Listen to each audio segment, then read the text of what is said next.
Bonjour à tous, bienvenue sur Fan de couteaux. Aujourd'hui je vous présente un couteau de chez Custom Knife Factory, le Switch.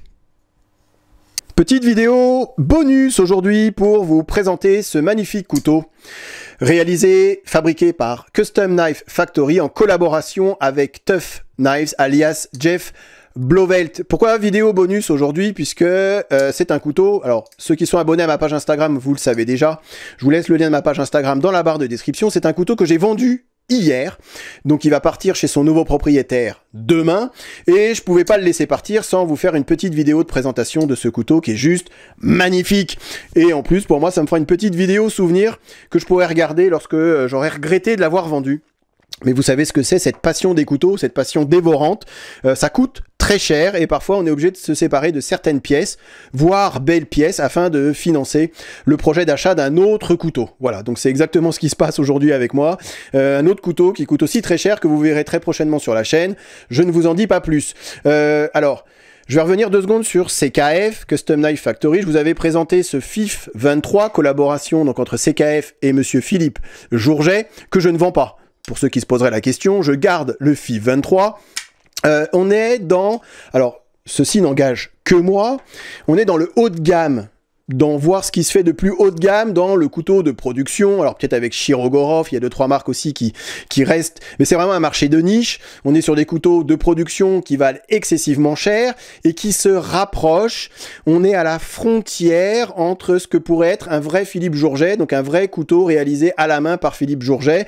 On est à la frontière dans ce qui pourrait être un vrai couteau réalisé par Jeff Blauvelt, par Tough Knife, à un prix quand même somme toute assez inférieur. On est ici sur ce FIF 23 4, 5 fois moins cher que ce que pourrait coûter un vrai Philippe Jourget, tout en s'approchant de la qualité d'assemblage, de la qualité de cette action, qui est quand même assez phénoménale sur ce FIF 23, mais celui-ci c'est pareil, on est vraiment sur une action, sur des matériaux employés, sur une qualité de fabrication, sur un assemblage, sur...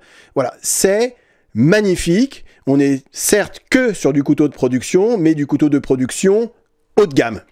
Alors, je vous montre comment le petit pouch dans lequel on reçoit. Vous avez bien évidemment un certificat d'authenticité livré avec le couteau.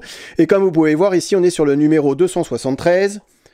C'est marqué dessus, puisqu'on est sur une série limitée à 333 pièces, comme avec le FIF, je sais plus combien il y en avait, là, 500-600 pièces maximum. Ici, il n'y en a que 333 pièces dans le monde. Ici, c'est donc le numéro 273. Donc, on est aussi sur ce côté un petit peu rareté, qui fait que, bah, bien évidemment, CKF joue là-dessus et joue aussi le tarif, et aussi en fonction de la rareté. Vous savez comment ça marche, offre, demande. Je vais pas vous faire un cours d'économie aujourd'hui. On est dimanche, on est en repos. Voilà, donc vous avez la petite lingette, vous avez le petit... Donc voilà, From Russia with Knife, c'est là où vous pouvez trouver des couteaux de CKF. J'ai d'ailleurs cherché pendant le premier confinement à me procurer le FIF 20, donc qui est le petit frère du 23, toujours réalisé par CKF. Je voulais l'acheter, hein, je voulais pas qu'il me l'offre ou qu'il me l'envoie. Je lui ai dit, voilà, je les ai harcelés. J'aurais dit, mais je vous l'achète, envoyez-le-moi, il n'y a rien à y faire. Tous les couteaux, les FIF 20 sont partis aux États-Unis et nous, le marché européen, ben, on n'avait qu'à s'asseoir dessus. Bref, c'était mon petit coup de gueule. Vous avez 10 roubles avec, comme quoi cette tradition de filer un petit billet avec marche aussi en Russie. Et vous avez ces petites pièces de rechange. Voilà. Alors vous allez me dire, pour le tarif, ils peuvent. Ouais, mais c'est pas obligé. Donc vous avez une vis du pivot, vous avez un clip poche des fois, histoire que si vous rayez le vôtre, vous pouvez le changer, et vous avez 2-3 pièces supplémentaires, voilà, qui sont fournies avec. Alors, Tough Knives, on est sur son design. Je vous laisse le lien d'ailleurs de Tough Knives et de sa page Instagram dans la barre de description. On reconnaît, c'est son identité visuelle, avec cette émouture. Grâce à cette émouture assez particulière qui rend le couteau finalement assez original. C'est magnifique, c'est un petit peu plus galère à affûter qu'une émouture classique, on est tout à fait d'accord. Après c'est un couteau dont je me suis absolument pas servi. C'est pas des couteaux dont je me sers, voilà, c'est clair, c'est des couteaux de vitrine. J'ai envie de vous dire que le monde se divise en 2 catégories. Vous avez les couteaux qu'on utilise tous les jours, et puis après vous avez les couteaux de vitrine, des couteaux qui servent juste à être manipulés, mais qui ne verront jamais, même ne serait-ce que l'odeur d'un saucisson. Et celui-ci, bah, c'est exactement ça, c'est juste des couteaux qui sont tellement beaux. Voilà, j'ai d'autres couteaux qui sont faits pour le saucisson, et j'ai d'autres couteaux qui sont faits vraiment pour la vitrine. Et là, c'est exactement ça, on est vraiment sur un couteau de vitrine, un couteau qu'on va manipuler, qu'on va juste avoir plaisir, le plaisir des yeux, la beauté de l'objet, la beauté des fabrications, la beauté des finitions, les matériaux, M390, voilà, lame biton, Fibre de carbone, marbré, texturé. On retrouve ces petits losanges sur l'arrière du manche. Vous avez une entretoise ici en zirconium, comme ici.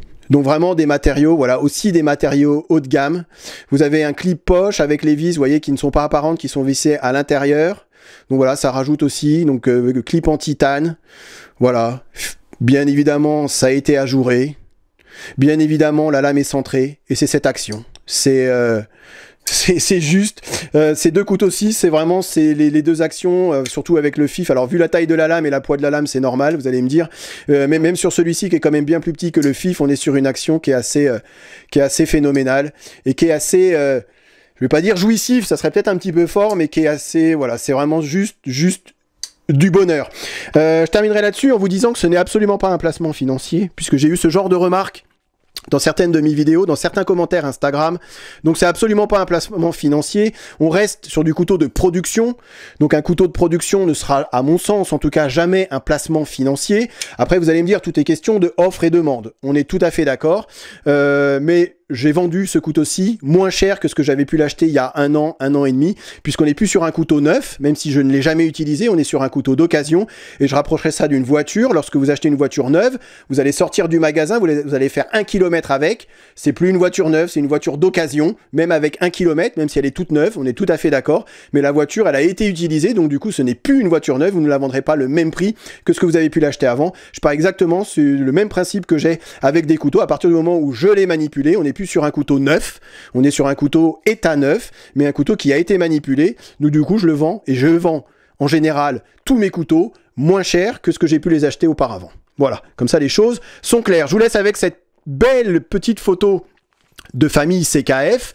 Celui-ci va devenir orphelin, mais pas pour très longtemps, et je vous montre donc très prochainement les raisons qui ont fait et qui m'ont poussé à vendre ce couteau CKF Switch, que je regrette déjà d'avoir vendu, mais c'est comme ça, la vie est faite de choix. Merci d'avoir regardé cette vidéo, et je vous dis donc à encore plus très bientôt que d'habitude, puisque comme je vous ai dit, c'était ça, une petite vidéo bonus en ce dimanche. Merci de l'avoir regardé, et à très bientôt, salut. Présentation, comparaison avec d'autres modèles et test de coupe en fin de vidéo, comme d'habitude. Ok, allez, voyons voir ce que ça donne. Rasoir. Encore une fois, les goûts et les couleurs. C'est simple et efficace. Je suis faible, j'achète. Il n'y en aura pas pour tout le monde.